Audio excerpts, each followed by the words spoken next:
Coming up on Tech 95, T-Mobile gets caught in a lawsuit, Microsoft drops streaming requirement for Xbox, Android L, and much, much more. It's all coming up next on Tech 95. This is Tech 95, recorded on July 9th, 2014. Patch Tuesday, hooray!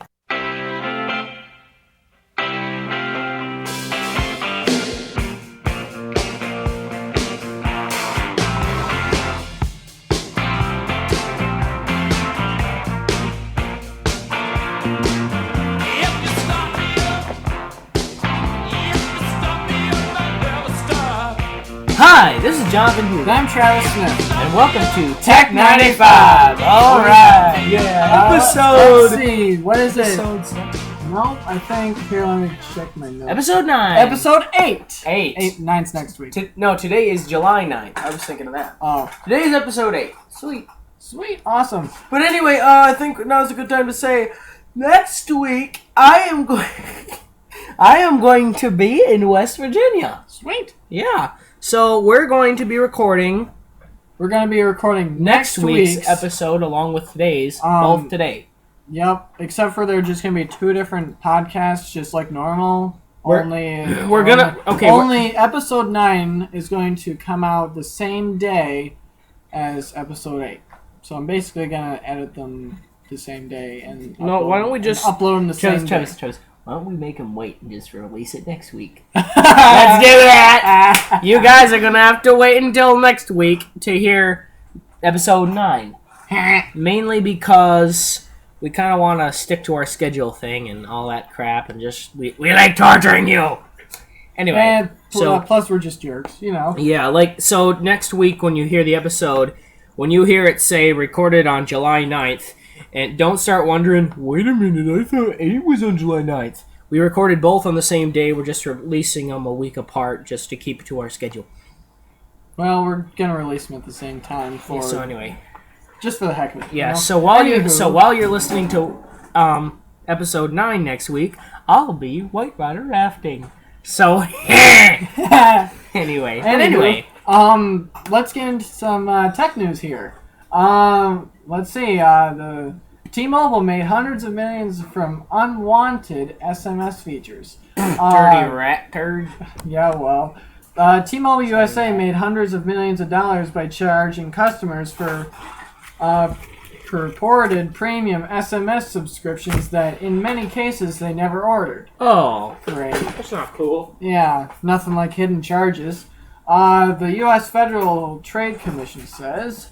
let's see. The FTC, an illegal complaint filed Tuesday, which this was posted a week ago, maybe? Something like that. Alleged that talking is so hard. Yes, it is. T-Mobile pocketed 35... Alleged. The FTC, in a legal complaint filed Tuesday... Oh, you're right. They basically... I stand corrected. They basically said that T-Mobile pocketed 35% of 40% of the amount charged to customers for SMS-based services.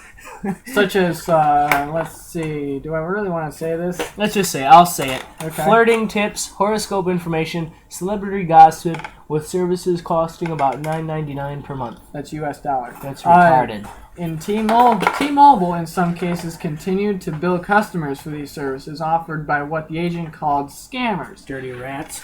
Yeah, well. That's why I don't go for them.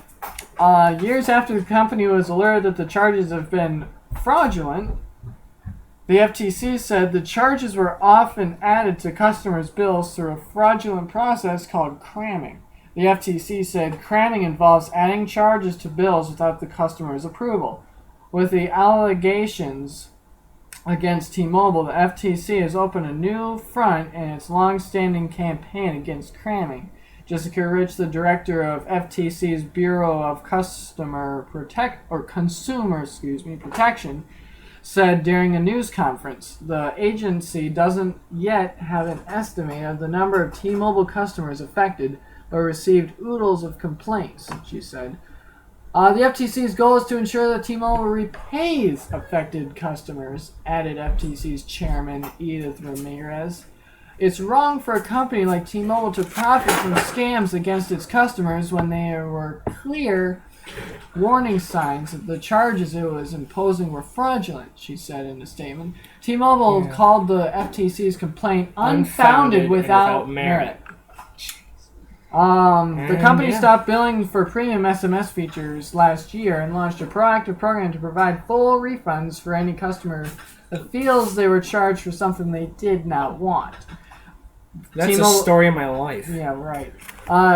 T-Mobile USA CEO John Travolta.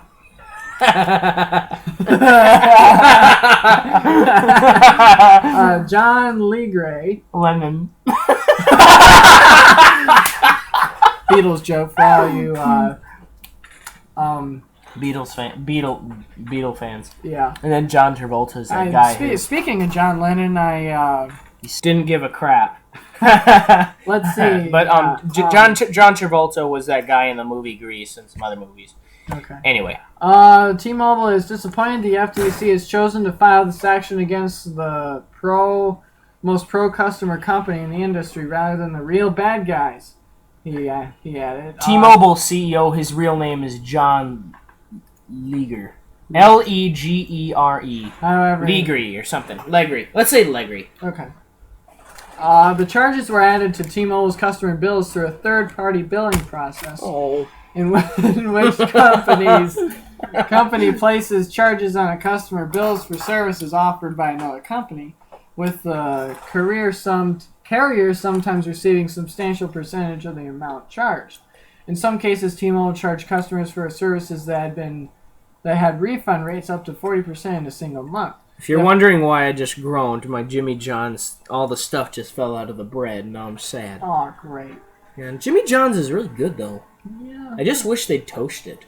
The FTC sent in a complaint with a large number of people seeking refunds. It should have been an obvious sign to T-Mobile that should have gone out of business. that the charges were never authorized by its customers, the FTC said in the press release. Let's see. The typical chargeback requests with percentages in the low single digits. T-Mobile disregarded telltale signs of fraud. Nice. The refund rate likely significantly understates, the percentage of consumers who had the charge crammed on their bills, the FTC said. T-Mobile documents show that the company received a high number of customer complaints as early as 2012. The FTC What's that? I don't know. It's a text message. The Here, answer your phone. I'll keep reading. The practice goes back to 2009, FTC said. T-Mobile's phone bills, which can be longer than 50 pages, made it nearly impossible for consumers to find and understand third-party subscription charges. The FTC why are they using that word? The FTC said it. The FTC talked to T-Mobile about a settlement in the case, but hasn't been able to reach an agreement, Rich said. Yeah. And, the FTC had talked to T-Mobile about a settlement in the case. I already said that. Oh, sorry. Yeah. They haven't been able to reach an agreement about the whole settlement crap, the FTC and But T-Mobile. here's the thing. They're saying that, the people who were doing it should be punished. But who's the bad apple here? Mac. On an unrelated note. Bad apple. On an unrelated note. The bad apple was actually the Apple One. Whatever. I don't know. Was like You're talking too much. But really, eating too much. The bad apples are really T-Mobile who went forth with these scams. Fart huffers. They should be the one it gets punished. Yeah, pretty much. And you know it's probably not going to happen. Let's see here. What else do we got? Microsoft. Oh yeah, Microsoft drops Microsoft. Do you remember? Oh, yeah. You know, to all you listeners out there, do you know about? If you want to stream Netflix from your Xbox, you have to have an Xbox Live Gold subscription, which is like $30 a month, something like that, or $60 a year. Well, good news for you. Microsoft's going to drop Xbox Live as a requirement for Netflix, Netflix, Hulu, and others. Yep. Keep in mind, you still have to have the silver package. I already hooked my Xbox up to it because I don't subscribe to the paid version of Live. So yeah, it dropped Xbox Gold subscription as a requirement. Let's see here. What's it say? It's never really made a whole lot of sense to use Netflix or Hulu on Xbox 360 or Xbox One. You need an Xbox Live Gold subscription. So to use something you're already paying for on your $300 to $500 device, you need to pay another monthly subscription? Bull. Exactly. It's something people have casually complained about for almost a decade. But most of them put up with it because, Netflix, Hulu, etc. Crap, were more like icing on the cake. The cake being a really, really friggin' good multiplayer service than main attractions. If this report by this guy reported that Xbox Live, Microsoft dropped the whole Xbox Gold requirement thing. Yep. Sure enough, Microsoft had just announced that Xbox Live Gold will no longer be required for Netflix, Hulu, Amazon, Twitch, Redbox, and all their other entertainment apps. It sounds like they're keeping Gold around as a requirement for multiplayer, but streaming multimedia apps will be free of extra charges and fees. You'll still need an you'll still need a Netflix or Hulu subscription, of course, but beyond that, select the streaming service you want. But beyond that, select streaming services would just work on both Xbox 360 and Xbox One. No Gold subscription required. As it should be. I agree. If you don't want Live, which should be multiplayer only, Gold should be multiplayer only, but if you want all the other, like Wii, PS3, PC, home HTPCs, that stuff should all be free. Exactly, and now it's done, and I think that calls for an applause. Hey, let's give it up, people! Oh yeah!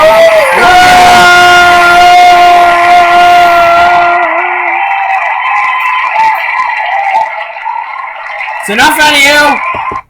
Thank you! You want to know how I made him stop so quick? Special effects. That's right. Sweet! This is Tech 95! We're techies, we're nerds. Exactly. We like special effects. I said sharp! Thank you. Anyway, at this point, it would probably be hard to find me a streamer, Blu-ray player, TV, etc. on the shelves of Best Buy that doesn't do Netflix, Hulu, etc. with no additional charges right out of the box. Both PS4 and Wii U chew through Netflix and Hulu without blinking an eye. It's no longer even any sort of icing on, it's just a standard blueprint. Like the original report, they're hearing that Microsoft is still trying to work out exactly which streaming services should go goldless. If they take the gold restriction off one or two, especially if the main one draws, like Netflix or Hulu streaming services, how do they justify leaving them on any? Charging a policy that has been in place for a decade is hard, but in this case, long overdue. Yeah. I completely agree. I know, right?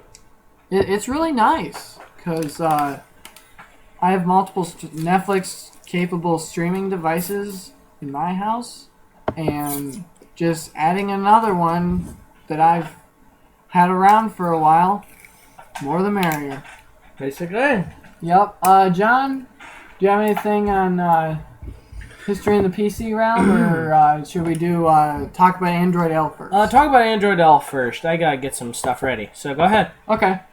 Today at Google I/O 2014, which this is probably posted a little while ago, Senior Vice President of Android, Sundar Pichai, gave us the first taste of Android L, the next generation of Google's... Whatever. Yeah. Pichai. Talking is so hard. Yep, pronunciations are even worse. The next generation of Google's mobile operating system. The release of Google's first developer-only preview, and while it's not the final version of the next flavor on Android, it gives us a great look at what's next. Google names its Android release after desserts and sweets. What? Google names its new Android release after desserts and sweets, which like Kit Kat, Jelly Bean, gingerbread. honeycomb. We've already known that the treatise starting with the letter L was next. It seems Lollipop. yeah, right. It seems that Google hasn't yet landed an official name, leaving us to still speculate if version 4.5 or perhaps 5.0 will be named Lollipop, Lemon Bar, or something else when it undoubtedly officially debuts later this year. Until then, there's plenty to see in Android L, so without further ado, let's take a look! You ready, listeners? Yeah.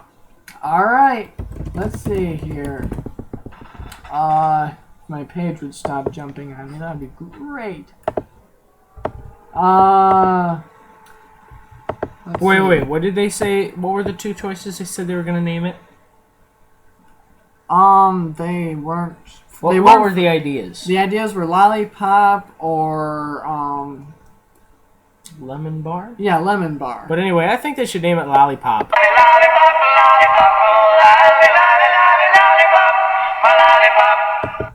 Oh, gee whiz. I'm sorry. I'm the jokester on the show. Yes, you are. Google plans to release an early version of its upcoming Android operating system, Android L preview, on Thursday. Oh. Which, I don't... unless you got like a Nexus 4 or whatever whatever phone you want to use, I would not recommend it to use your daily phone and flash it to Android L, because there's still a lot of bugs in the system, and I hear a lot of people are having constant crashes with apps that have not been developed specifically for Android L. So, yeah, just a little heat of warning. The software will be available for those with Google Nexus 5 smartphones and Nexus 7 tablets. The Android user interface engineer Chet Hayes told programmers... What? I don't know. Shoot. Chet Hayes. Hayes. Haase. Yep. Chet Hayes. Told programmers Wednesday during a session with its new operating system at the Google I/O conference in San Francisco will be available at the Android developer site, he said. So that's what he said. He said they'll be expected and all let's that. cut to the chase and get to the features that are going to really matter. Sweet! Yep, Google and Apple have gradually realized the lock screen shouldn't be wasted on mobile phones, and the L release vastly expands its utility within privacy constraints set by app developers and users who might want to record personal data that's not protected by an unlocking authentication process. Huh. That's cool. In L, you'll hear your phone buzz, you'll take it out, turn it on, and that's it. Sandler said it's completely glanceable. Notifications take the form of cards, as is on the current KitKat, but use a black on white theme instead of the KitKat's dark color, or dark look. Notifications can combine more graphical elements so users can quickly understand things like combination of who contacted them and what means they used, and the notifications use in-depth information of the material designed with feature like shadowcast on what's underlying on the screen. Animations in depth.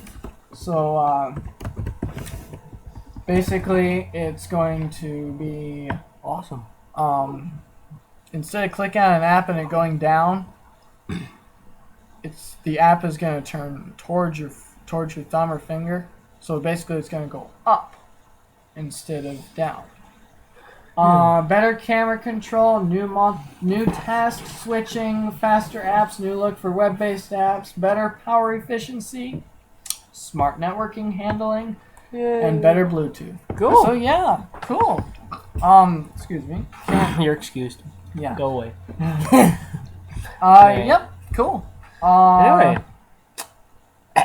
Android, and another thing is Android My turn. 4.3 introduced support for Bluetooth LE battery preserving version of short-range networking standards. So yeah, that's Android L for now. John, you got anything for History? PC realm? Yes, I do. Cool. Anyway, here's history in the PC realm. Where you do all the talking. where I do all the talking. This is History in the PC Realm with John Hewlett.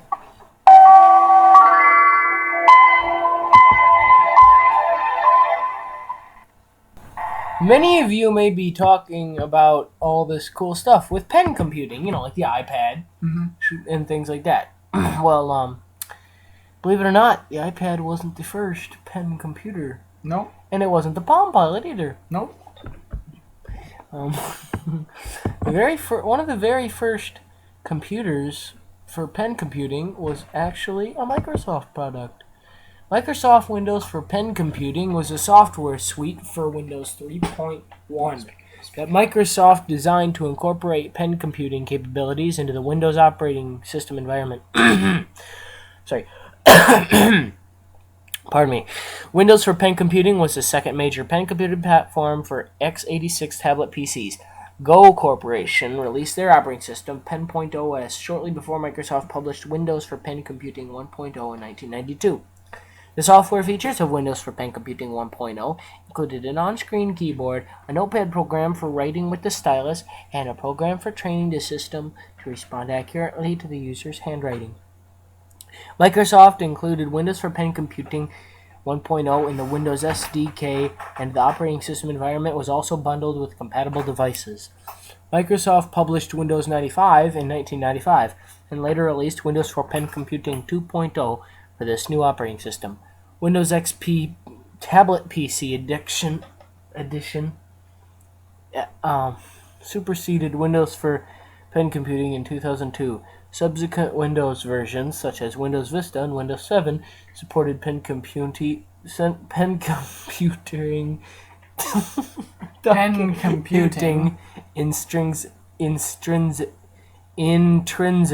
intrinsically. Basically, it operated it anyway. But many people don't know that even wasn't the start of pen computing. Some of the earliest pen computing started as far back as the 1910s. In 1914, Hyman Eli Goldberg designed a thing called the Controller Online, not the OCR. It was the online recognition of handwritten numerals to control a machine in real time. In 1938, George Hansel designed a machine recognition of handwriting.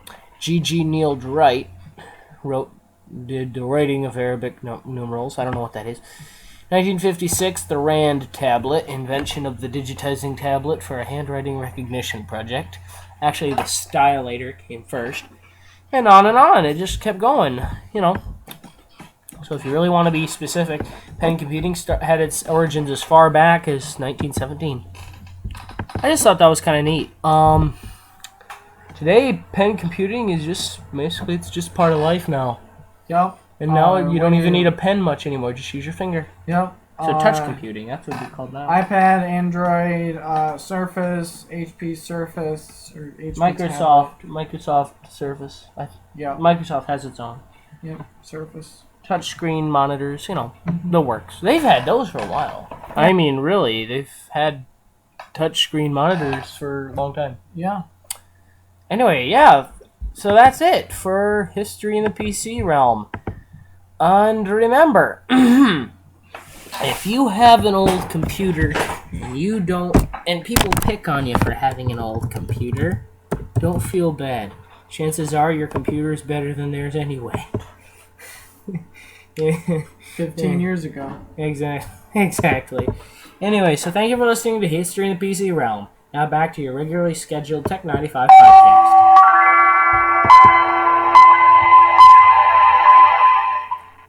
In more recent news, Microsoft is debugging Internet Explorer and Windows in Patch Tuesday. Yay! Another month of security updates for Microsoft means once I held that too long. I think I broke my spleen. Whoops. Another round of fixes for the company's Internet Explorer web browser. Fixes for me. As well as set of updates for the Windows operating system for both server and desktop editions. Overall, Microsoft has issued 6 bulletins in July's Patch Tuesday Hooray! Collection of software fixes. Microsoft issues these collections on the second Tuesday of each month before, hence the name, Patch Tuesday. Hooray! 2 of the patches are marked old. as critical, as meaning they address defects in the Windows Microsoft software that could readily be exploited by malicious attacks to compromise systems. Talking so hard. Malicious attackers to compromise systems. One of the critical bulletins is for Internet Explorer, and the other one is for Windows. 3 of the remaining bullets are denoted as important by Microsoft, and 1 as moderate. 2 of the biggest bombs of the Microsoft Corporation, i.e. in Windows. I'd say Windows 8 is a big bomb. Windows ME is a big bomb. That was... Vista, too. Oh, jeez. We're not even gonna bother. No. Gosh. These bulletins cover Windows and the messaging component of the Windows server. A single bulletin may cover multiple patches of for a single piece of software, such as Microsoft Windows. Cool. Yep. Yeah, keep your computers updated. Anyway. Well, we're out of time for today. This week, so stay tuned next week. The minute this episode's done, we're gonna start recording next week's, but you have to wait because we like torturing people. Yep. Oh. Yep. This is it for this week's. John, you got anything to add? No. Just getting ready for next week's. Cool. What happened there? Oh, I don't know. My computer cord got all chewed up. Messed up. Crap, whatever. Yep. Shoot. Okay. Anyway, so this is Jonathan Hewlett. And I'm Travis Smith. Thank you for listening to Tech 95.